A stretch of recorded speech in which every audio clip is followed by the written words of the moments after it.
All right, let's do this. Hi. I've been looking at poll numbers all day. They don't make any sense to me. Donald Trump's poll numbers make absolutely no sense to me.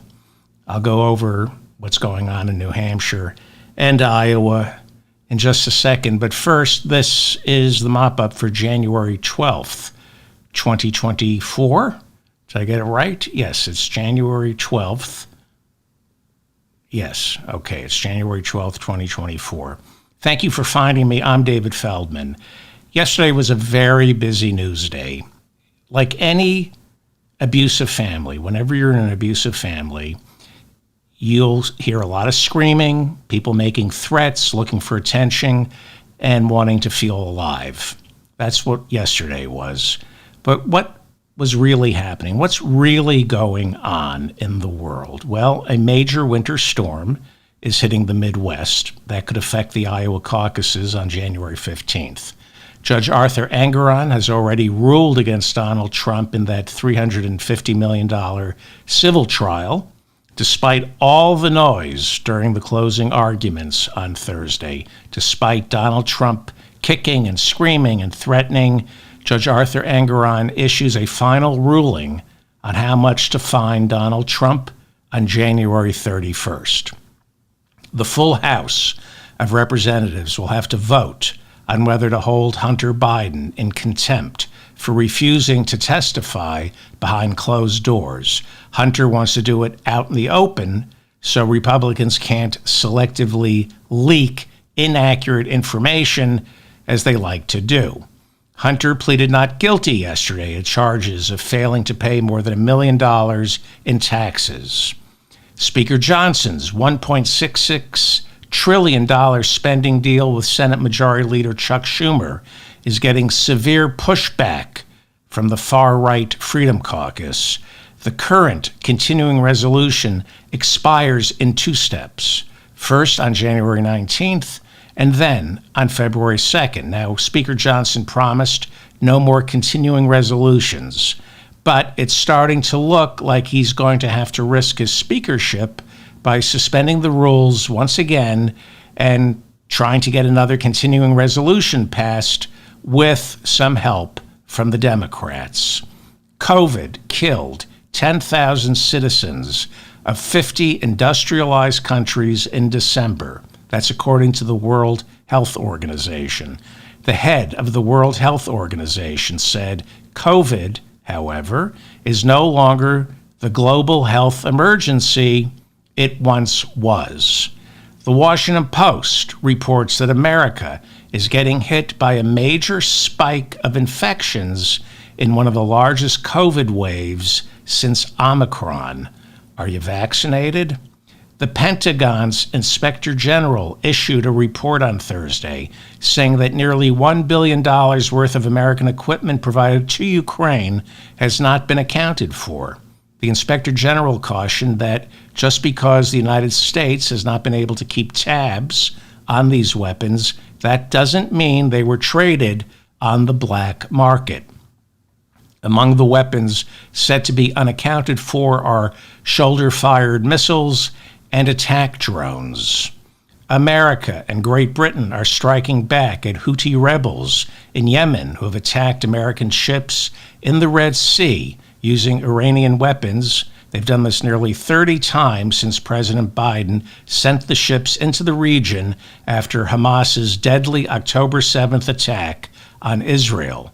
The Houthis control much of Yemen despite heavy resistance from neighboring Saudi Arabia. Iran is siding with the Houthis as well as Hamas. The Houthi foreign minister promised that Americans will pay a heavy price for Thursday's attacks. South Africa presented its case against Israel in the International Criminal Court, accusing Israel of committing genocide in Gaza.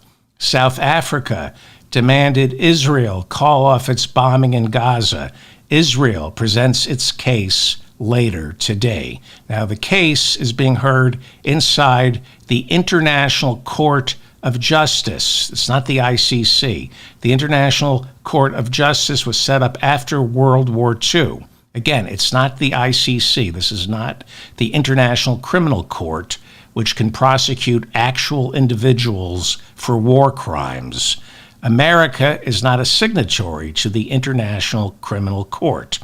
A finding by the International Court of Justice, where this trial is currently being held, carries with it more of a recommendation to the United Nations that can then be cited in further diplomatic decisions. Kim Reynolds is a first-term Republican governor of Iowa, and she just told the federal government, thanks, but no thanks. Thank you, but no free food for children during the summer months when families who are unable to buy food and can no longer take advantage of free school lunches need a little help. Summer EBT is what it's called, and it started during COVID. It provides $40 a month during the summer for every kid who needs it to buy lunch, and it's funded by the United States Department of Agriculture.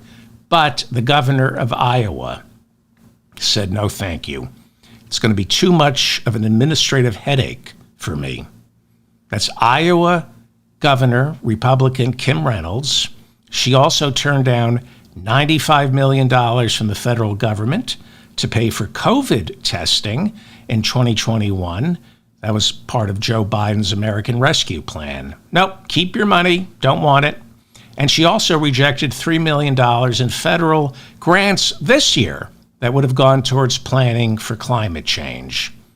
And still, Kim Reynolds is quite popular in the state of Iowa, where she's endorsed Ron DeSantis for president. And that's considered a major endorsement. She's a popular governor of Iowa. The Iowa caucuses, January 15th, this Monday. On January 15th, the Iowa Caucasians will caucus to pick a nominee for president. And I have no idea what these polls mean. I've never seen, well, none of us have seen anything like this before. I have no idea what Republicans in Iowa are thinking.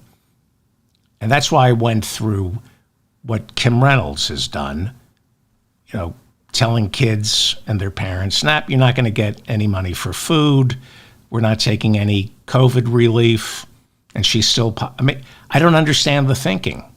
There are states that still refuse to take Medicaid expansion. Don't understand the thinking. So I have no idea what Republicans in Iowa are thinking. Now, I know that Iowa used to be a reliably blue state. It catapulted Jimmy Carter and Barack Obama into the White House. What happened? Deindustrialization? Main Street falling prey to big box stores, which have now fallen prey to Amazon. Local radio and newspapers gobbled up and then stripped of their assets by hedge funds. All this has left a lot of voters in Iowa with no sense of community, with no places to gather. Local identity in Iowa has been atomized into silent chat rooms on the internet, where civic responsibility is often eclipsed by conspiracy theories that make people suspicious of government and their neighbors. That's what's happened to the Republicans in Iowa. Now, Iowa, unlike Michigan or Wisconsin, has become a solid red state. Joe Biden has pretty much given up on Iowa.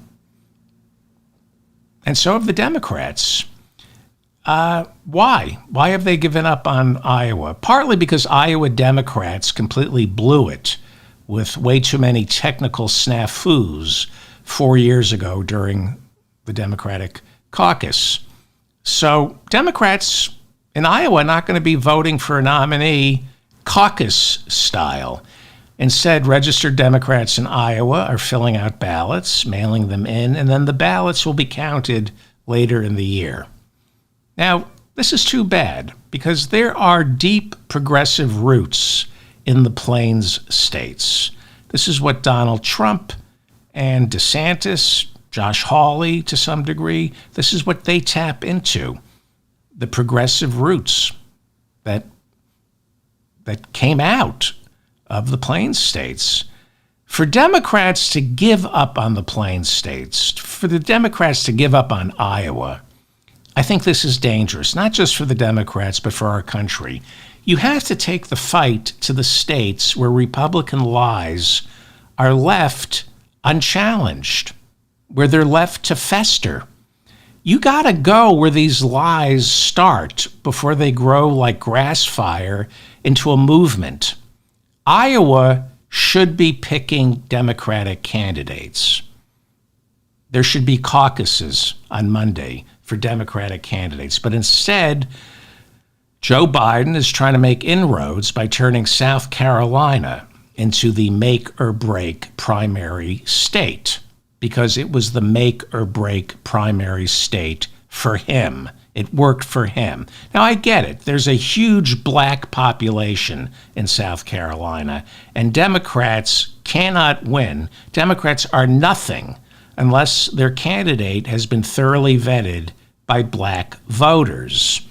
This was something that came to a surprise to many Bernie bros like me back in 2020. A lot of us were shocked by how much black voters absolutely loved Joe Biden. I remember going, huh?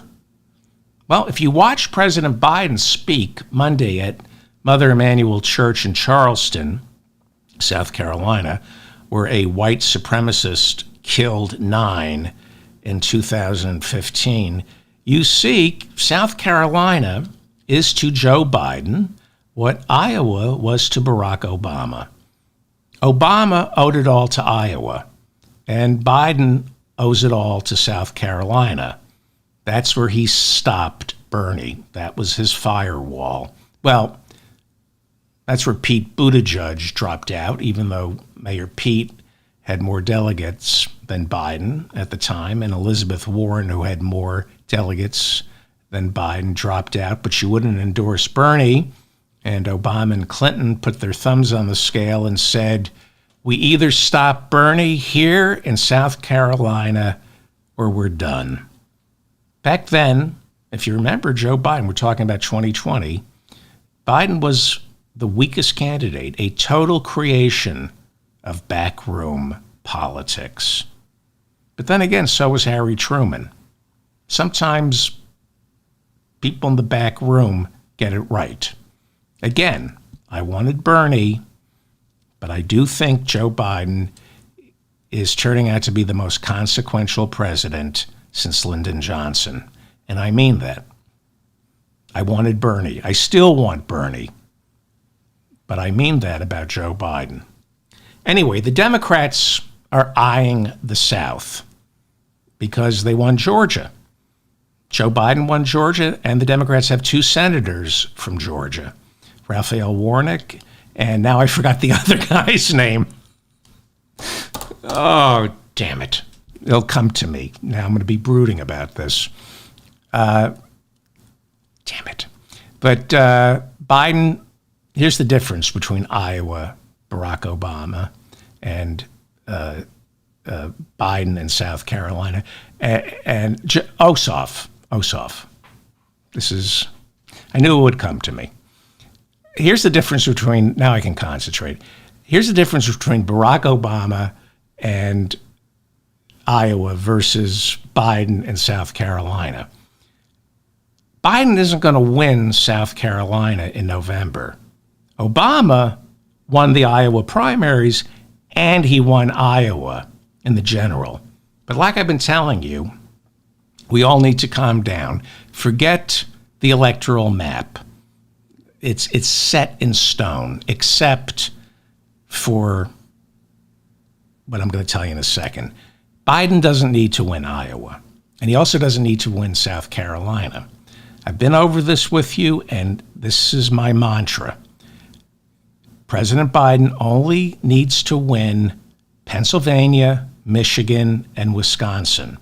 Okay? Now, he's going to win Pennsylvania and Michigan. Wisconsin should be a win, okay? He has a very easy pathway to 270, okay?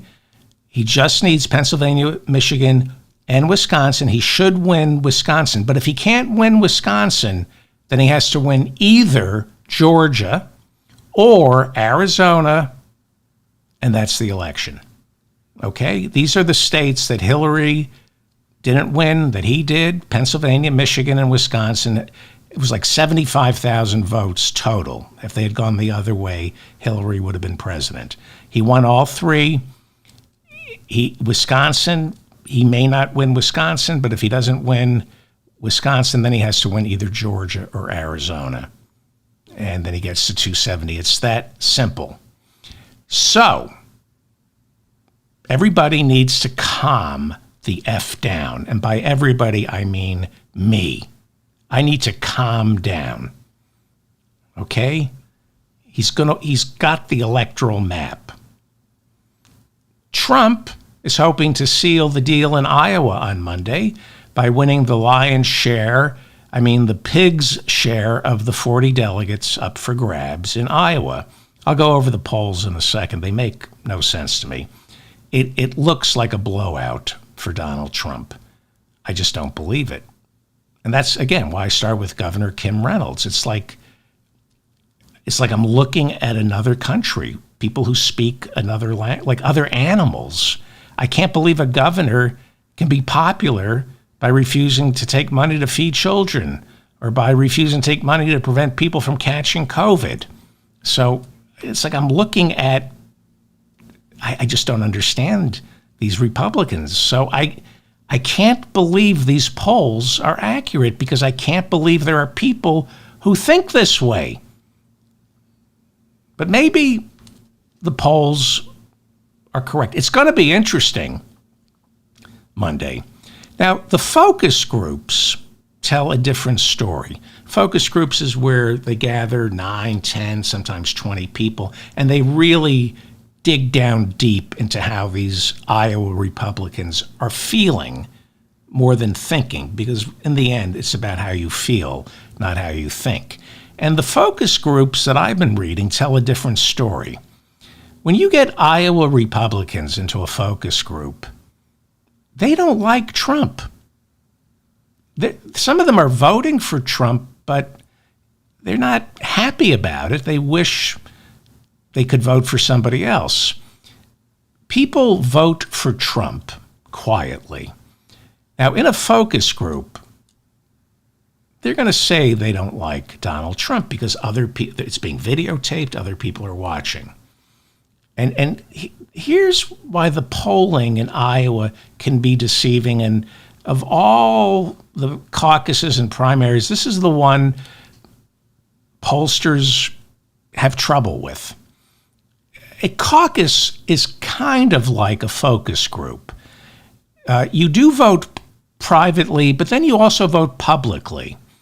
Everybody ends up standing in groups. Haley's supporters stand in one group. DeSantis stands in another. So it's one thing privately casting your vote for, say, Trump, alone going, F black people, F the Jews, F the Mexicans, the Arabs, and the gays. I'm all in on Trump. It's another thing to strut over to the Trump people in front of your neighbors saying, that's right, I'm a bigot. Look at me. You thought you knew me. Nah, you didn't know me. I'm a hateful racist. I'm standing with the Trump people. I think that's hard to do. The polls say otherwise, but Trump is the woman. If you have to publicly, in a caucus, you have to sometimes publicly declare who you're voting for. And to me, Trump is the woman or the guy you have sex with privately, but you don't take him as a date to your sister's wedding. That's what the Iowa caucuses are, your sister's wedding. I just can't believe people would be proudly voting for Donald Trump? Well, Nikki Haley and Ron DeSantis held their last debate before Iowa on CNN. Donald Trump counter-programmed by appearing at a town hall on Fox News where he got double the viewers. Double the viewers. So that suggests perhaps that Americans are not taking a second look at Nikki Haley. If she were running as an insurgent right now, you'd feel some excitement, both in the polls and in those ratings. So we kind of are getting an idea of who Republicans want to watch for the next 4 years. If it's a choice between Nikki Haley or Donald Trump, it sure looks like at least Republicans want to watch Trump. And why not? If you're a Republican, you don't want anything to do with Washington. You don't want Washington telling you what to do. You don't want Washington's money to feed the hungry or to fight COVID. You're going to vote for Trump because he's fun to watch and he scares all the people who take government seriously. Trump's appeal is a fatalism that comes from zero faith that things can get better, and blind faith that Trump's setting the stage for the return of Jesus. Trump's hit the apocalyptic sweet spot. Days before the Iowa caucus on this Fox town hall, Trump was almost statesmanlike when he spoke to Republicans like adults about abortion. It was surprising. During the Fox town hall, he said of abortion bans, quote, "I happen to be for the exceptions, like Ronald Reagan, with the life of the mother, rape, and incest." So he's saying, I'm against abortion, except when the life of the mother is in danger or if it's rape or incest. It was like he was teaching the voters in Iowa. He said to them, look, you can't win elections nationally if you're against these exceptions. And then he added, if you don't win elections, you're going to end up back where we were before Roe v. Wade was overturned. So, pretty impressive. Pretty impressive. I disagree with him, but he leveled with the voters of Iowa who, of all the states, Iowa is probably one of the most the Republicans in Iowa are among the most pro-life voters historically. You know, he told 60,000 lies when he was president. He's still lying, but when it comes to abortion, he told the truth to Republicans, even though it's received wisdom that Republicans can't win in Iowa unless they are the pro-lifeist. Rick Santorum won Iowa, Mike Huckabee, and Ted Cruz. They all won Iowa because they were the pro-life-eist. Trump isn't trying to out-evangelical Christian anybody in Iowa to win. So, what does that mean? If these polls are accurate, it means he's helping the Republican Party shake off the shackles of the pro-life movement. He's saying, I got your Roe v. Wade overturned. We're done now. He'd be helping out the Republican Party if he could get it to move past abortion. They're stuck with abortion, and it's almost visionary what he's doing. I don't know. The polling I've seen is that Iowa Republicans are among the most pro-life voters in the country.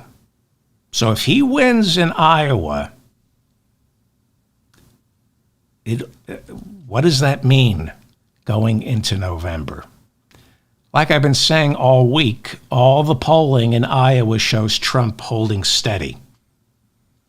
Nikki Haley might be surging past DeSantis in Iowa, which means she could come away from Iowa with some delegates. Now, I don't think Iowa is winner take all.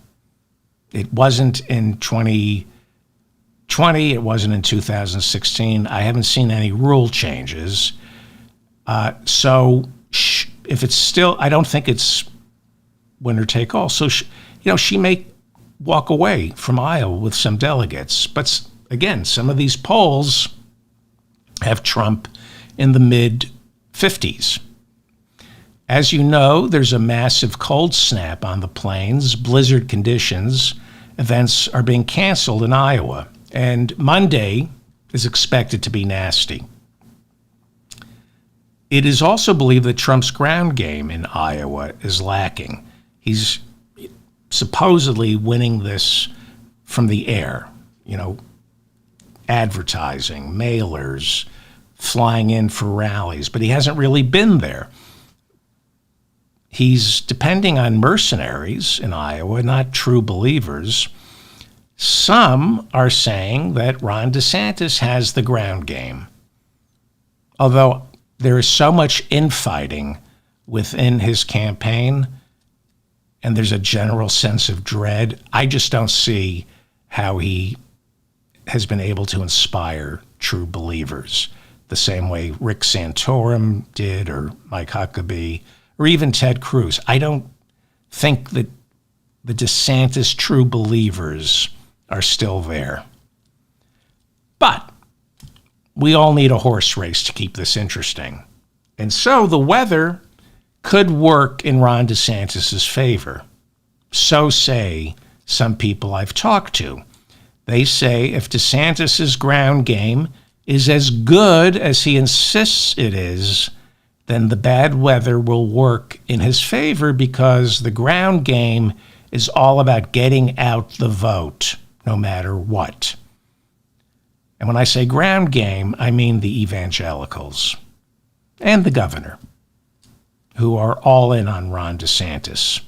Now, the pro-life evangelicals in Iowa are all in on DeSantis because of what Donald Trump has been saying about abortion.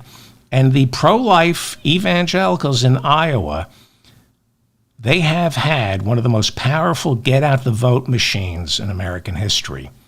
So again, if DeSantis can't win in a blizzard,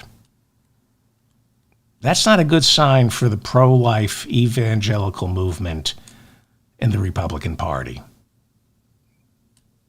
It's going to be interesting. It's going to be interesting. So, with the Iowa caucuses, let's say 72 hours away, here is where things stand right now. The Real Clear averages of the Iowa polls show Haley is now in second place with 17.2%. In third is Ron DeSantis with 15.2%. He's betting it all on Iowa. But look at Trump, 53.6% of the vote. How do you explain this? I just... By the way, I think only 50,000 people voted in the Iowa Republican caucuses back in 2020. 50,000 people. Now, according to some focus groups that I've read, there's one common thread among Iowa Republicans who are likely to show up for the caucuses. Most of the Republicans in these focus groups, and again, these are not polls, these are likely Republican voters, they mostly agree that they have a problem with Donald Trump. They describe him as a bully. Most of them say they miss the old Trump. They complain that he's talking more about himself than what he's going to do for the American people. Again, we're talking about Iowa Republican voters. They call him a braggart. They don't like how he behaves. But they think he did a better job than Joe Biden. They think the 4 years under Donald Trump were better than the 3.5 years under Joe Biden. What have we had so far? 3 years? Some of them are willing to admit inflation has come down, but they say they were all better off when Trump was president. And then it gets kind of interesting. the cult of personality kicks in. For the most part, this is focus groups. The people in Iowa keep two seemingly opposite thoughts in their heads. One thought is they like the fact that Trump doesn't allow himself to be pushed around, that he's not a victim. And on the other end, the opposite, they see him as a victim. They say he's being pushed around, treated unfairly by the criminal justice system, and they feel sorry for him. They say they hold two opposite thoughts in their head. They like the fact that he's not a victim, but they see him as a victim of our criminal justice system. Trump's instincts to call all his criminal trials politically motivated, you see through this, obviously, but it resonates with Republican voters in Iowa.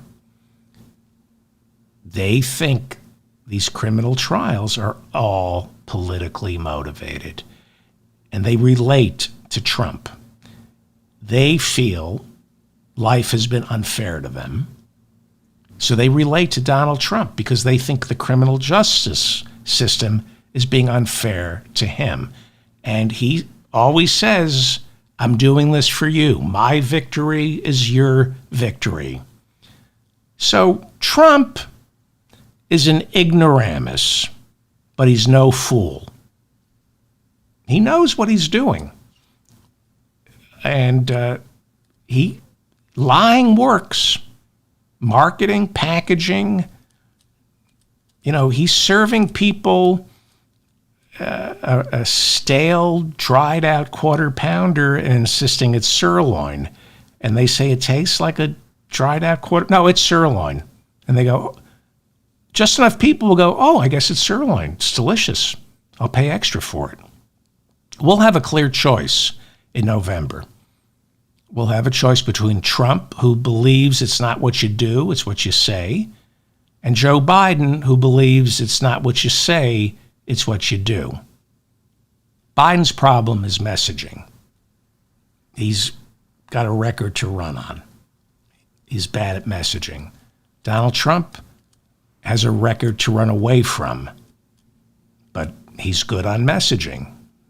If you're stupid and hateful. New Hampshire tells a slightly different story, slightly different, but not hopeful if you're looking to get rid of Donald Trump. Trump is down 5 points in a new Emerson poll. Emerson polls are highly respected. He's still leading in that poll, but he's come down 5 points in that poll. Here's the thing that's got to keep in mind. If Trump wins Iowa and then New Hampshire, we're going to be talking about something else on this show. It's over. Only an incumbent wins Iowa and New Hampshire. So hope springs eternal, but it's winter. Nikki Haley comes from a long line of Republican challengers to the presumptive nominee. It's an old story of somebody who is, on the heels of the presumptive nominee. In 2012, Romney was the presumptive nominee, and everybody was trying to get a horse race going. At one point, that idiot Rick Perry, everybody thought was going to beat Romney. But Romney got the nomination. In 2016, everybody, Trump was the presumptive nominee, but everybody held out hope for Ted Cruz or Rubio. No, and that's who Nikki Haley is. She's Rick Perry, she's Rubio, she's Ted Cruz. She is not going to seal it. And I'm not sure we want her to. It would be nice to see Donald Trump go away. First, away from politics, and then away, maybe Rikers Island for a couple of years. It would be nice, but I'm not so sure we want Biden running against Nikki Haley. But she's not going to seal it. she can't close. Especially since the media landscape now is too fractured for the boys on the bus to settle on a narrative. In 2000, the boys on the bus settled on a narrative that Al Gore was a liar. He wasn't, but they just, a bunch of guys and girls on the bus, they would travel together to the events and they just kick ideas around, and they would joke about how Al Gore claimed he invented the internet, which he kind of did, but they decided he was a liar, and that stuck. It's a group think that got blasted on the magazine covers and made its way into primetime newscasts. Why can't Al Gore be trusted? Because a bunch of sloths on the bus decided so. But those days are over. There's no group think. A new CNN poll shows Haley trailing Trump by only 7 points in New Hampshire. There was also another poll showing her within 5 points of striking distance in New Hampshire, which might explain why the Trump campaign has pulled out the old birther playbook. Trump on social media said Haley is ineligible to be president because her parents weren't U.S. citizens when she was born here in the United States. As USA Today reports, it doesn't matter whether her parents were citizens. She was born here in America in 1972, and anyone born in America has birthright citizenship and is eligible to become president. But Trump isn't saying this because he's concerned about her eligibility. This is about, hey, are you Republicans actually thinking of voting for a woman of color over me? That's all he's doing. That's all he's doing. Well, here we go. These are the real clear averages for New Hampshire. Trump has a plurality with 43.3% of the vote. Haley is now in second with 29%. As I said, one poll shows her within 5 points of Trump, but that's not the averages. A strong second in Iowa. I mean, I'm just talking here. If she gets a strong second, she can come into New Hampshire with maybe 15 delegates, perhaps, from Iowa, maybe more. DeSantis is in fourth place with 6.5%, and Christie was in third place with 12%, but he dropped out. So the question is, who gets Christie's share of the pizza pie? And does it make a difference? Now, I haven't seen any I know there's polling on this. I haven't seen it, though. And I'm sure there's some interesting ranked choice polling in New Hampshire. But I suspect, this is just what I suspect. Let me know what you think in the comments. I could be wrong here, but I suspect everyone who was voting for Christie is going to vote for Haley, especially if Iowa gives her second place. Then what?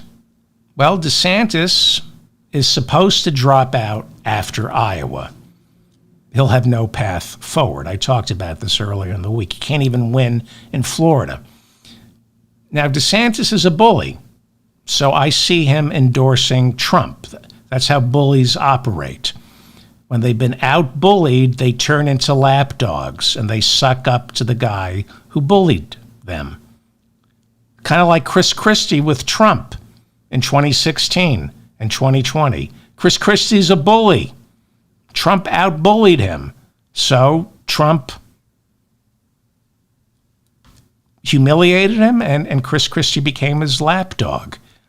I don't know about you, but I wouldn't want Christie sitting on my lap. Now, Christie is only a recent convert to the Never Trumpers. He was Trump's debate coach in 2020. All of a sudden, Christie has seen the light. Here's what wouldn't surprise me. Trump picking Christie as his running mate. I'll say that again. It would not surprise me if Donald Trump picked Chris Christie as his running mate. He cannot pick Nikki Haley. And he's not going to pick DeSantis. Chris Christie makes a lot of sense to me, but I'm depressed. But here's why I think it makes a lot of sense and why I think it would be impossible for Joe Biden to beat Trump and Christie. What, Chris Christie has attacked Trump nonstop. Trump has very thick skin. Roger Stone called Ivanka the C word in a documentary that just came out. But he's still back in Trump's good graces. Trump, he doesn't, everybody comes on bended knee to him.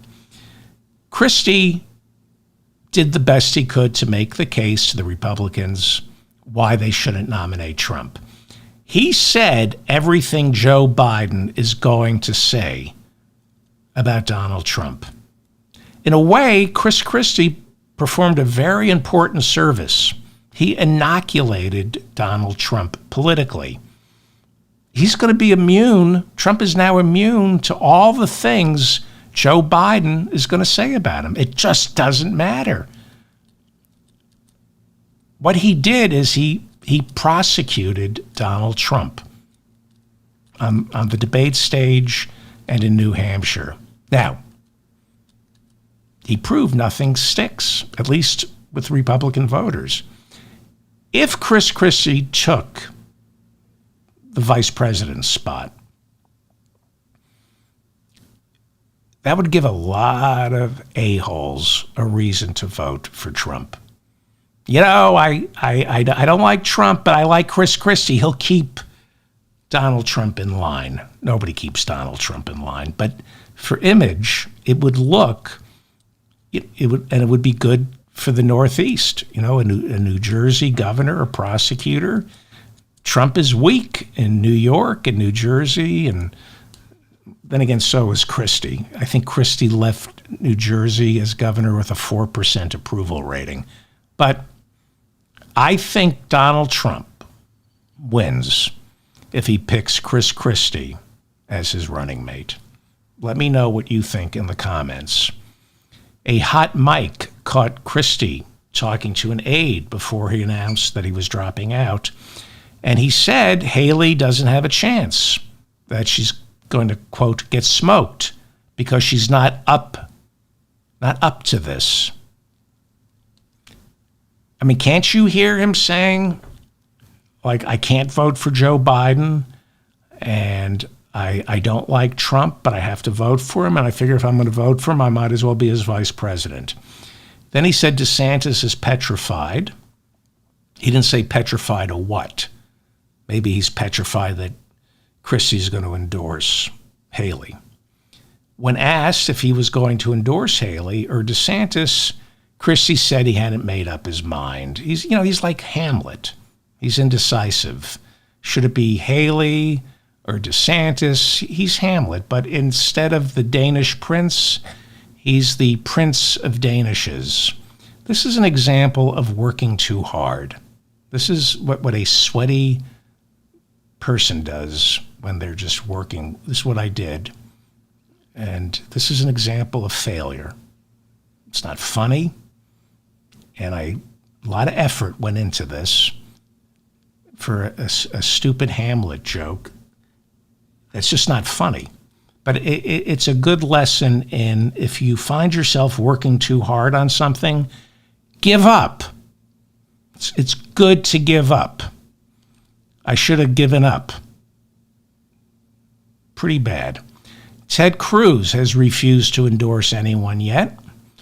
People are expecting him to endorse Trump, but there's a lot of bad blood between the two. If you remember, Cruz got booed off the stage at the Cleveland convention in 2016 when he couldn't bring himself to endorse Trump. And here, Trump loves people taking a coming to him on bended knee, right? This is Trump, talking about Trump. There was a story about Trump in the New York Times about how he made fun of Ted's wife, said his dad shot Kennedy. But he'll come, Trump is saying, they'll come to me. This is what Trump was quoted as saying about Ted Cruz in the New York Times last week. Ted, he shouldn't even exist. I could have destroyed him. I kind of did destroy him in 2016, if you think about it, but then I let him live. So, I can see him picking Christie as his running mate. Here, this is bad. Ted can't make up his mind. He's Hamlet. Oh, I won't even do this. I won't. I like the visuals. All right. Working too hard. Not funny. This is the mop-up for January 12th, 2024. I'm David Feldman. Thank you for finding me. Please like this episode so I remain in your feed. Please share this. Subscribe to my newsletter and my channel. And we have a poll in our live chat room on YouTube. Do you think Donald Trump will win New Hampshire and Iowa? If you're not an incumbent, you don't win New Hampshire and Iowa. And I'm just curious, because if he wins New Hampshire and Iowa, I'm just going to stop talking about the Republican nomination. It's over. So please answer that question in the live chat, and I'll have the results of that poll at the end of the show. I have a correction.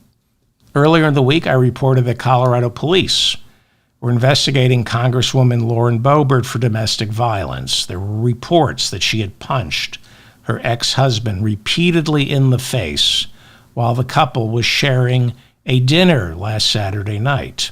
Police were called to the scene, and there was surveillance video. What I was told and what I read was that it was really, really, really bad. But a lot of people were wrong, including me. Colorado police announced they have cleared Lauren Boebert of charges that she physically assaulted her ex-husband, Jason Boebert.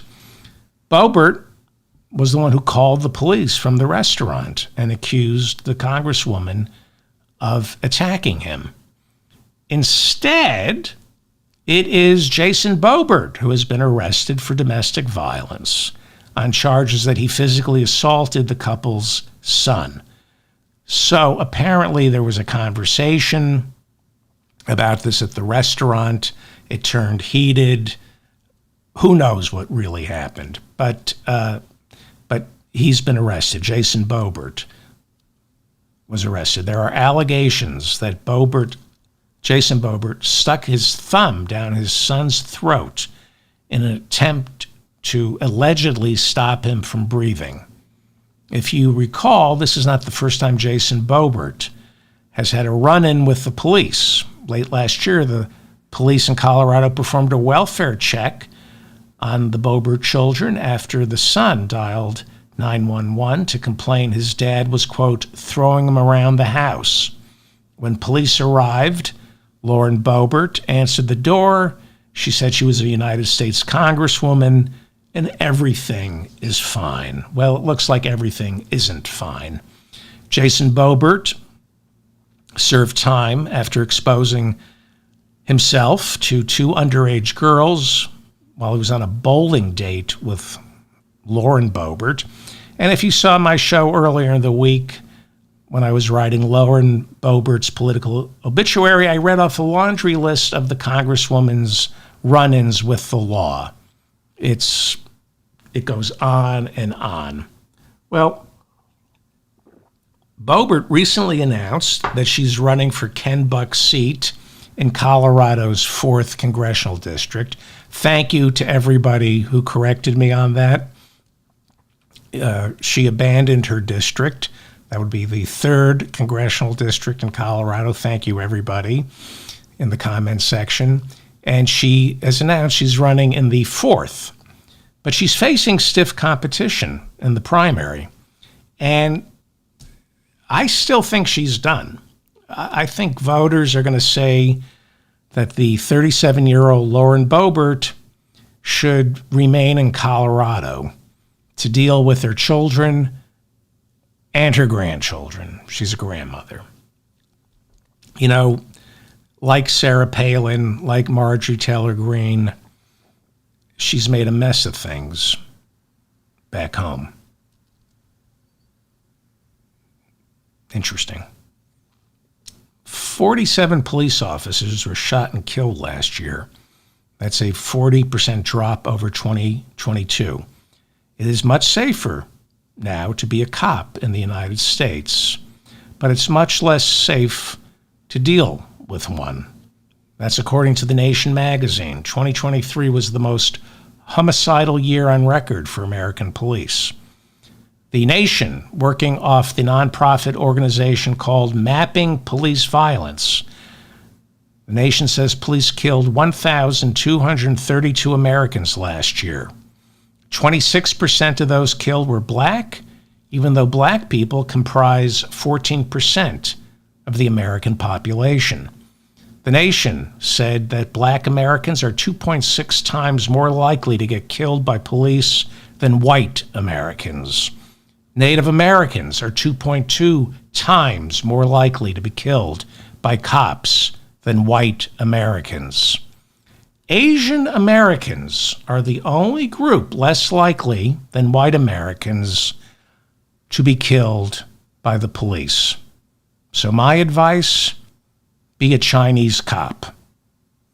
According to The Nation, of the 1,232 Americans killed by cops, only 2% of the police officers involved in the killings faced charges. Not convictions, charges. 2% were investigated and charged. Texas Governor Greg Abbott appeared on Dana Loesch's podcast yesterday, saying he was doing everything he can to stop the migrants from crossing over the border into Texas. He said his state just passed a law that allows local cops to deport the migrants, but complained that the Biden administration is trying to block it in the courts. Greg Abbott said he's laid out barbed wire along the Rio Grande, but the Biden administration is taking him to court, saying it's cruel and inhumane. It is. Then Texas Governor Abbott said he has done everything he can to stop the migrants. He said, the only thing I haven't done is order my cops to shoot them. Then adding, if I did, Biden would take me to court over that too. Amazing. He said, I would order my cops to shoot them, to shoot the migrants, but I can't because Biden would take me to court over that too. The dehumanization of the migrants, you get to a certain point where you talk about shooting them. Abbott made the remarks during an interview with Dana Loesch, who was one of the hosts of NRA TV before it closed down due to financial difficulties, or should we say financial irregularities. Anybody remember NRA TV, the National Rifle Association, had its own little TV channel? But it turns out that little TV channel was allegedly a money laundering operation for the head of the NRA, Wayne LaPierre. This is where it gets really good. New York State's trial against the National Rifle Association began on Monday. Wayne LaPierre, who headed the NRA for nearly 3 decades, stepped down a week ago, citing health reasons. He, along with 2 other high-level NRA executives, are charged with stealing as much as $45 million from the organization. Sarah Rogers is the National Rifle Association's attorney. She said in her opening statement that the NRA shouldn't be on trial because The NRA is the victim in all this. Sarah Rogers, the NRA's attorney, said it was the NRA executives who worked with an ad agency and a travel agent to conspire to steal money from the NRA. Why are you putting the NRA on trial for their malfeasance? Well, besides the NRA, one of the defendants in this trial is Wayne LaPierre, who was charged with defrauding the NRA, the guy in charge of the NRA up until last Friday. That's why the NRA is on trial. Right before the trial started, the face of the NRA resigned. That's why the NRA is on trial. Wayne LaPierre, along with the NRA, is charged with defrauding the NRA by secreting money to an ad agency and a travel agent. It's not that complicated. It's kind of stupid what he did. New York State Attorney General Letitia James originally sought to have the NRA dissolved, but was told by a judge that financial irregularities are not grounds for the corporate death penalty. She is now asking that Wayne LaPierre be ordered to pay back everything he stole. P. Kent Correll, Wayne LaPierre's attorney, in his opening statement insisted that LaPierre serve the NRA honorably and needed those $500,000 trips to Lake Como and those $40,000 shopping sprees in Beverly Hills to promote the rights of gun owners. I'm kind of paraphrasing, but that's kind of what he said. He said Wayne LaPierre was the face of the NRA, so he should be entitled to go on shopping sprees on Rodeo Drive and buy clothing, $50,000 shopping sprees, buy clothing for him and his wife. LaPierre is accused of making the NRA pay $11 million for airfare, despite the NRA's rule that all executives fly coach. He racked up $11 million in airfare charges. LaPierre's lawyers say he needed to fly private because of all the death threats that were leveled against him. Turns out LaPierre is a coward. See, he was terrified. It's all coming out now. He was terrified of getting shot by an angry anti-gun nut. Well, if you're against guns, Wayne, you're not going to shoot anybody. But he was afraid he was going to get shot. And apparently he didn't think a gun would protect him. He needed private jets, private yachts. The rest of us, when we feel threatened, get a gun. It's the best way to keep you safe. But when Wayne LaPierre feels threatened, it's a private jet. Has to be a private jet that flies him to a secluded yacht. I'm not making this up. Whenever there was like a mass shooting, LaPierre would hightail it out of America and hide on a private yacht. This is true. I thought guns kept you safe, Wayne. Really? You're afraid that somebody's going to hurt you, so you just leave the country? I thought a gun keeps you safe. LaPierre is expected to testify, as is Colonel Oliver North, who a few years ago tried to get LaPierre fired for his financial mismanagement of the National Rifle Association. That's how you know someone's a crook, when Colonel Oliver North doesn't trust you. Meanwhile, ProPublica has gotten its hands on a recording of the National Rifle Association's then treasurer working with Wayne LaPierre to funnel millions and millions of questionable expenses by putting all his shopping sprees and first-class travel on an American Express card that had been assigned to the public relations firm of Ackerman McQueen. This is what Oliver North discovered when he tried to take over the NRA. LaPierre allegedly set up a system where the NRA would pay millions and millions of dollars to Ackerman McQueen, this PR firm, and then they would, create these money laundering operations like NRA TV with Dana Loesch. And but the NRA TV thing, it was just a shell corporation. The NRA gave money, allegedly, to Ackerman McQueen, the PR firm, and they would produce crap like NRA TV, but they would overcharge the NRA for all this stuff. And then Wayne would pay them to produce these horrible television shows for NRA TV.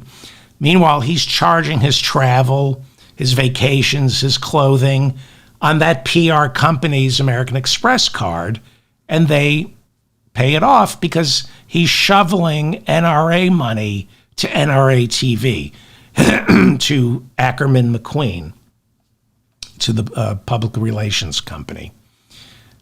I'll be following this. Every step of the way. Wayne LaPierre, what is he, 74? He had to step down, he said last week, for health reasons. Right. 50,000 Americans die each year from gunshots because of this guy. The New York Times reports that 20 million Americans have signed up for Obamacare, and that sets a new record. More Americans are signing up for Obamacare than ever before. It's bad news for Republicans who keep promising to get rid of it, and bad news for people who are on Obamacare. Obamacare doesn't cut it. Sorry. It's better than anything the Republicans are offering, but it ain't Medicare. A friend of mine has a platinum plan. He's spending a lot of money, like $1,500 a month for his Obamacare. $1,500 a month. Cost him $500 a night to stay in a hospital. The guy tried to get the best plan he could using Obamacare. He's waiting until he qualifies for Medicare, and he said he just wanted the best, didn't want to take any chances, needed a small procedure, and they send you the bill, but they send you a copy of the bill that they send the insurance company. $75,000, he said, for a 2-hour procedure, a minor 2-hour procedure. That's what the insurance company was billed. And then out of that, he was charged $500 a night to stay in the hospital. So he's paying, let's say, $1,500 a month for the best plan. And he was charged $500 a night to stay in a hospital. Don't get sick in America. And don't get shot. Don't get shot by one of Wayne LaPierre's bullets. You get shot in the abdomen. Let's say you have Obamacare. Let's say you have a platinum plan, and you get shot in the abdomen. What are you looking at? How many weeks was Tony Soprano when he got shot and went into the coma? How many nights did he spend in the coma? 7 nights, 14 nights. You get an infection. Let's say 14 nights in the hospital. And you're betting you're paying $1,500 a month before that, so you don't have to pay a lot of money when you get shot. 15 nights in the hospital, that's about $7,000 out of pocket. Who has that kind of money? In addition to what you're paying each month. Medicare for all. Medicare for all. People should be shutting down bridges, shutting down meetings of stockholders for United Healthcare. This is Medicare for all. Do you know how many people die in this country because they don't want to burden their families with medical debt? Well, More bad news for Republicans. Inflation is cooling off, according to the Federal Reserve. That's what they say, unless you spend a night in the hospital, then it's $500. F everybody, really. It's like, what are we doing? What are we doing? Inflation, they say, is cooling off. According to the Federal Reserve, December saw a minor uptick in prices. But on an annualized basis, unless you get shot in the abdomen and have to stay in a hospital for $500 a night, inflation is said to be heading towards the sweet spot of 2%. Unless, of course, you want to go to college, can't afford that. Buy a car, you can't do that. But and jobless claims are at record lows. Well, Biden has something to run on. A new Reuters poll shows Biden and Trump in a dead heat nationwide, with each getting 35% of the vote, 30% undecided. As I said earlier, Biden needs to win Pennsylvania, Michigan, and then he has to win either Wisconsin, Georgia, or Atlanta, and he's reelected. And I've said that Pennsylvania and Michigan are in the bag for Biden, and a new Quinnipiac poll shows Biden beating Trump in Pennsylvania 49% to 46%. And this is when Biden's at the bottom. He hasn't made his case yet to the American people. Wait. He's laying low. People are going to be reminded of what the 4 years under Trump were like. The Republican-controlled House Oversight and House Judiciary Committees, they have to do something, right? Because Biden has a record to run on. So they voted to mark up a bill holding Hunter Biden in contempt of Congress for refusing to testify behind closed doors as part of their impeachment inquiry. He was willing to testify, just not behind closed doors. The full House would have to vote in favor of holding Hunter Biden in contempt. But right now, Republicans are holding on to a 2-vote majority. If it passes, by the way, this is what they're doing, and the government shuts down in a week. If this bill to hold Hunter Biden in contempt passes, then it's up to the Justice Department to decide whether or not to try Hunter Biden for contempt of Congress. If you remember, Steve Bannon and Peter Navarro refused to testify before the January 6th committee, and the Justice Department put them on trial. The two were found guilty, and they now face prison time. They are appealing. But Jim Jordan, chairman of the House Judiciary Committee, also refused to testify before the January 6th committee. Merrick Garland, however, decided not to prosecute Jim Jordan. Several others, I think Mark Meadows as well. I think Mark Meadows was also in contempt, and they decided not to prosecute him, I think. I'm not sure. Hunter Biden showed up, as we all know, as the two committees were meeting, and he offered to testify right there on the spot.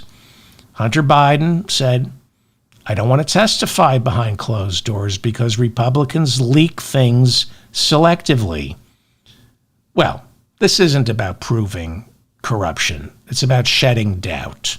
And by making Hunter Biden testify behind closed doors, they can manufacture a narrative that they can control by selectively leaking out stuff instead of letting the American people decide. That's what Hunter Biden and his lawyer Abby Lowell are saying. I'll testify, but let me do it in front of everybody. I've got nothing to hide. I don't trust you.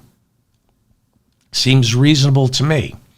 As Democrats and Republicans fought it out, Democrat Jamie Raskin insisted that instead of Hunter Biden, Republicans should be looking into how Donald Trump, as president, violated the Emoluments Clause by charging foreign governments $8 million to stay at his hotels.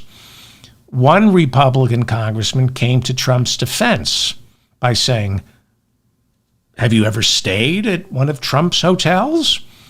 To which Raskin replied, no, due to my self-respect and concern for hygiene. What a brilliant man, Jamie Raskin. The congressman was trying to say, well, of course these foreign countries want to stay at a Trump hotel. Have you ever stayed at one? And Raskin said, no, due to my self-respect and concern for hygiene. Florida Congressman Jared Moskowitz brought a billboard-size photo of Donald Trump posing with Jeffrey Epstein, and that really pissed off the Republicans. Marjorie Taylor Greene began yelling at Hunter Biden, and that's when Abby Lowell, Biden's attorney, said, let's split. Republican Nancy Mace screamed that Hunter had no balls, but I'm pretty sure the pictures of him that Marjorie Taylor Greene entered into the record prove otherwise. Marjorie Taylor Greene had a busy day. She has already introduced articles of impeachment for Joe Biden, and now she's insisting that the House take up a motion to impeach the head of Homeland Security, Alejandro Mayorkas, over the migrant crisis. Busy, busy woman. Then Marjorie announced that she wants a criminal investigation into the Fulton County District Attorney Fani Willis, who Marjorie Taylor Greene insists can't be trusted because Fani Willis may or may not have gone out on a date with one of the other prosecutors on the team. Then, this is all in one day, Marjorie Taylor Greene says she's had it with Speaker Mike Johnson. She says, I'm done with him. Now, I think it either has to do, why is she done with him?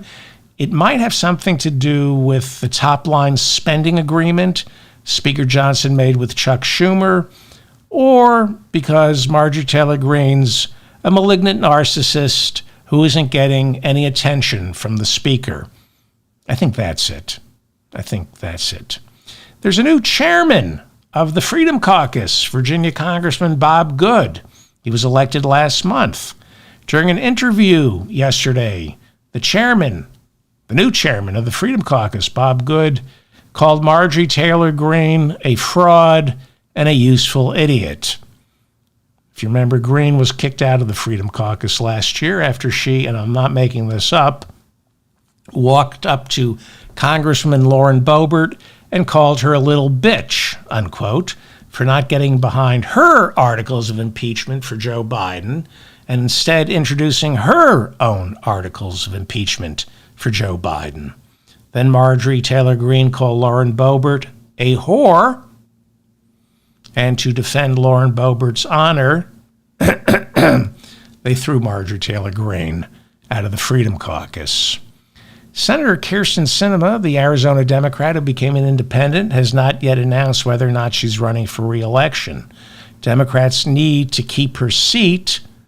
She's no longer a Democrat, but she does caucus with the Democrats. She's an independent. But a new poll shows her coming in third place. In first is Congressman Ruben Gallego, and in second is election denier Carrie Lake. In Florida, the Escambia County School District has pulled 1,600 books from its libraries, including 3 dictionaries due to their sexual content. This is Florida. Maybe they think dictionary means something else.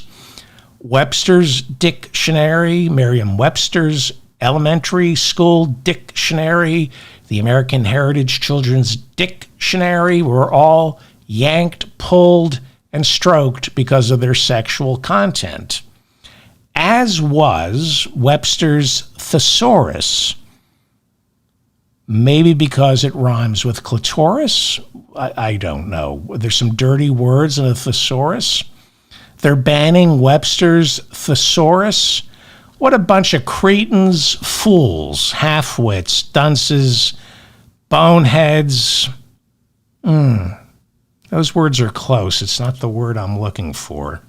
Oh, yeah, Floridians. What a bunch of Floridians. I'm David Feldman, reminding you to stay strong and protect the weak. Thank you for finding me. Please like this so I stay in your feed. Please share this with your friends and loved ones. Oh, we have a poll. Thank you. If Bob is here, thank you for moderating in the chat room. Let me see if I can open this up without getting echoes. Let's see. Hi, everybody. Strong and protect the weak. You hear that? Thank you for finding me. Oh, there's a little delay here. Hi, everybody. So the question is, we have a little over 1,000 votes. Do you think Trump wins Iowa and New Hampshire? Interesting. And as you know, I'm curious because if he wins New Hampshire and Iowa, it's over. 40% say yes, 60% say no. So that means people in that's about 1,000 votes in the chat room, and that means they think Trump. Okay. That's interesting. Please share this with your friends. Please subscribe to the channel. Please subscribe to my newsletter. Thank you all for putting up with my nonsense, and I will see you hopefully tomorrow.